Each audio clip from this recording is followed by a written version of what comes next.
त्योहारों की दृष्टि से क्या क्या रहे उद्देश्य? ये जो आगामी त्योहारों का सीज़न है, इसकी तैयारी के लिए 3 तारीख से नवरात्रि शुरू हो रहे हैं। उसके बाद से ही ये पूरा त्योहारों का सीज़न शुरू हो जाएगा। इसमें जनपद के सभी थाना प्रभारियों से, क्षेत्राधिकारियों से और दोनों पुलिस अधीक्षकों से बात हुई है।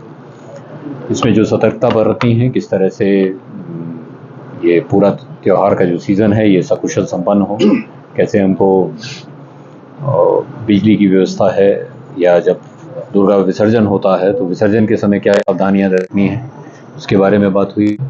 इधर रेल के संबंध में भी कुछ घटनाएं हुई हैं जिसमें डीआई साहब ने मंडल पर बातचीत की है, समन्वय स्थापित किया है रेलवे के साथ, रेलवे की पुलिस उसको ग्राउंड पे कैसे करना है उसके बारे में दिशा दिए गए हैं। चुनौती है उस दिशा में जो पेंडेंसी है उसको कैसे पूरा किया जाए, और जो नए चैलेंजेस साइबर क्राइम के आ रहे हैं उसको कैसे डील किया जाए, उसके बारे में सभी को निर्देश दिए गए हैं। साथ ही साथ कुछ गैंगस्टर ऐसे हैं, कुछ माफिया के हैं जिनके ऊपर अभी कार्रवाई रुकी हुई है या लंबित थी, उनको पूर्ण करने के लिए एसएसपी को, कल मैं डीएम साहब को भी इसके बारे में कहूँगा। सर, ट्रेनिंगों के ड्रिल आजकल ज़्यादा हो रहा है, कई जगह ऐसी संभावना है, इसके लिए सर क्या हुआ?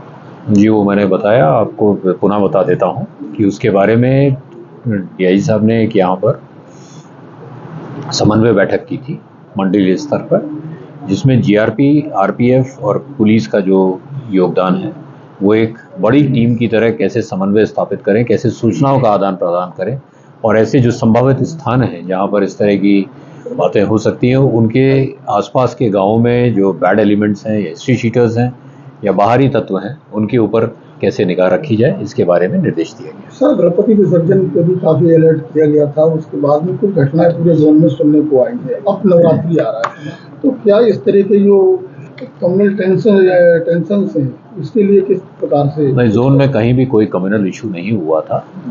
बाकी हर घटना से कुछ सीखा जाता है और आगे के लिए उससे इम्प्रूव किया जाता है।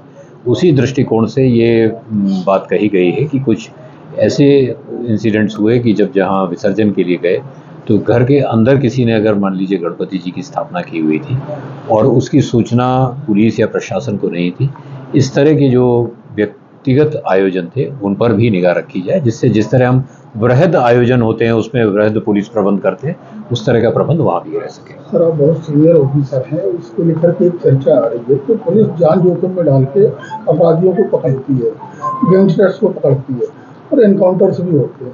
कई बार उन पर लोग सवाल उठा देते हैं, तो क्या मोरल डाउन होता है पुलिस का इसमें? पुलिस का देखिए, गिरफ्तार करने के बहुत सारे तरीके होते हैं, गिरफ्तारी में पुलिस जाती है। अगर हमारे को कहीं चैलेंज किया जाता है तो आत्मरक्षार्थ हमारे पुलिस को एक ट्रेन तरीके से जो उनको सिखलाई होती है, एक स्ट्रैटेजिक सिखलाई होती है, उसके तहत वो अपने आप को बचाते हुए फायर रिटर्न करते हैं। उसके बीच में अगर कोई बात होती है तो उसके लिए फिर एक पूरा प्रोसीजर है, जिस प्रोसीजर के थ्रू ये उसकी जांच होती है। तो जहाँ तक मनोबल की बात है, पुलिस का मनोबल बहुत अच्छा है, बहुत उच्च स्तर का है, और अपराधियों पे जीरो टॉलरेंस की जो हमारी नीति है उस पर कार्य करने के लिए सभी दृढ़ संकल्पित हैं। Thank you.